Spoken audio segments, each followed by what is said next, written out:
because of sin, because of man's nature. Because of sin. But because of that awful nature in man. Why did God create us with the awful nature?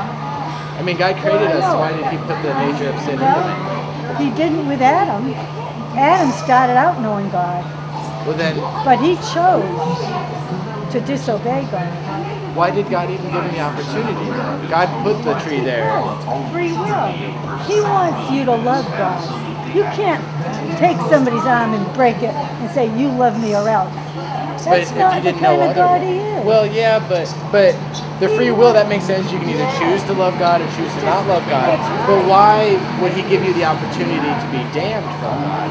If He wants you to love Him, but if you don't love Him, He damns you, and He creates disease and strife and war. I mean, it seems selfish. It seems unlike a loving. I mean, God should be all loving. As a result of not loving God. Right, but why would God allow that to be the case? I mean, God chose it. But God could create a world where any choice we made would not end up in suffering or pain. He can do anything we want. Why wouldn't He just do that? If you were a parent and had a kid and was doing awful, awful things, why would you reward him? Well, no, but that's the thing. Why don't you let him have a consequence for crying out loud? But it's different. This is all a consequence of all the awful... I understand punishment. Come on now. You know why the flood happened?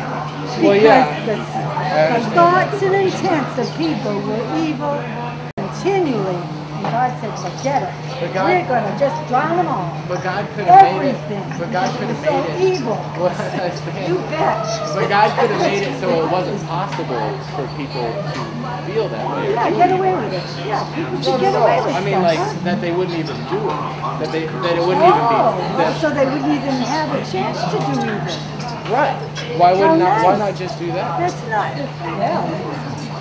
because He gives you free will.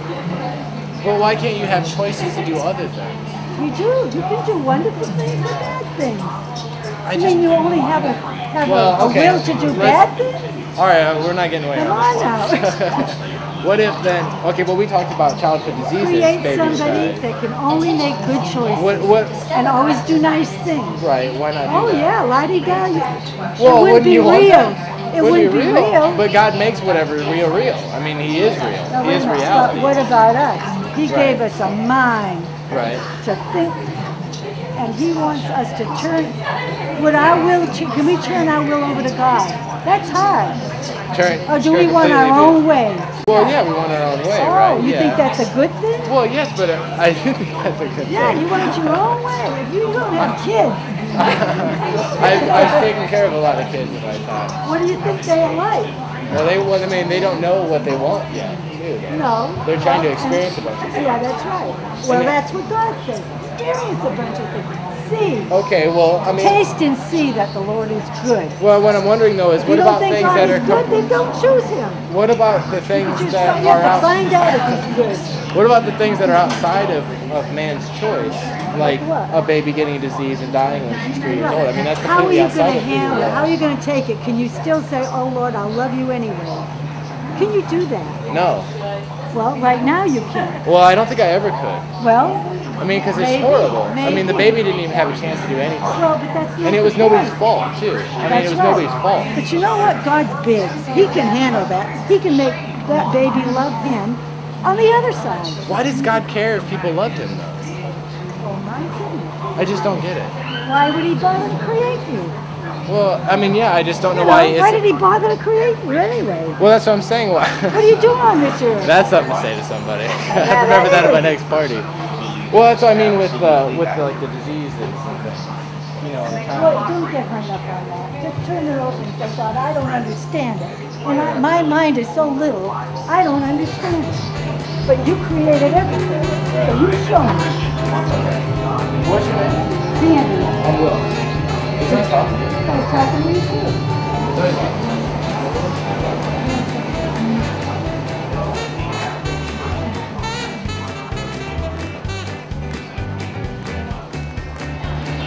The Lord God planted a garden eastward in Eden, and there He put the man whom He had created. And the Lord God brought every beast of the field, and every bird of the air to Adam, to see what he would call them. And whatsoever Adam called every living creature, that was the name thereof.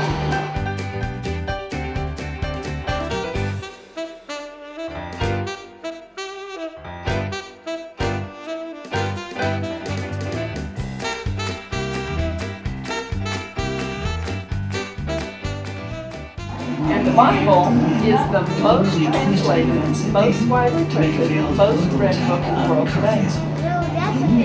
That is a good thing.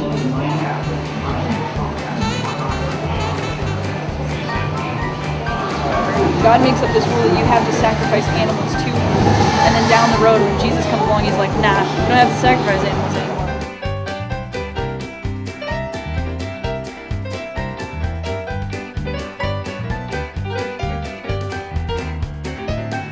How old do you think I am? 600?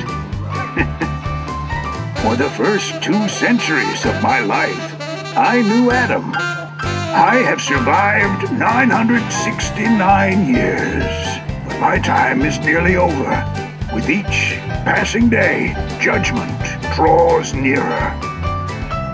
Something terrible is coming. No one believes what Noah says. But I can tell you, whatever God says is true. It's ridiculous. Every day, the same. He's a religious fanatic.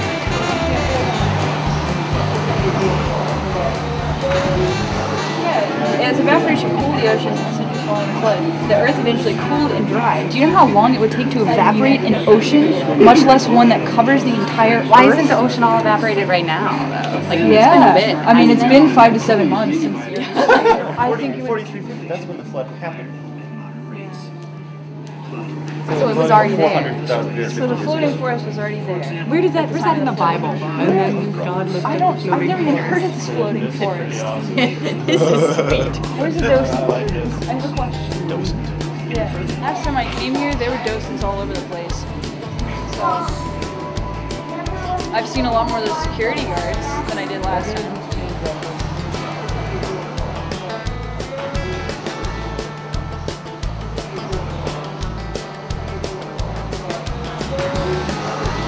Just hug an atheist. I gotta hug an atheist.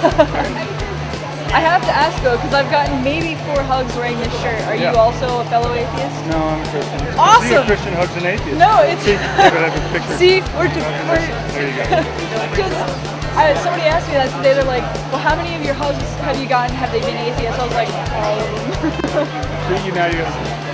Excellent. There you go. Thank you, sir. Hey, no problem.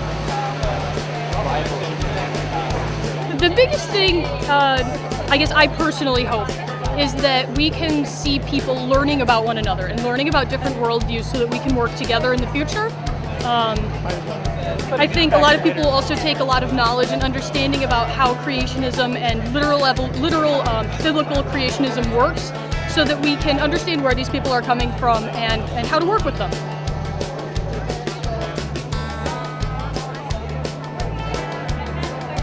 It's my sincere hope and my sincere belief that at the end of the day, the people that run this museum will be like, oh wow, those guys were so nice and friendly. I mean, maybe they asked some hard questions and, you know, oh, maybe atheists aren't so bad after all.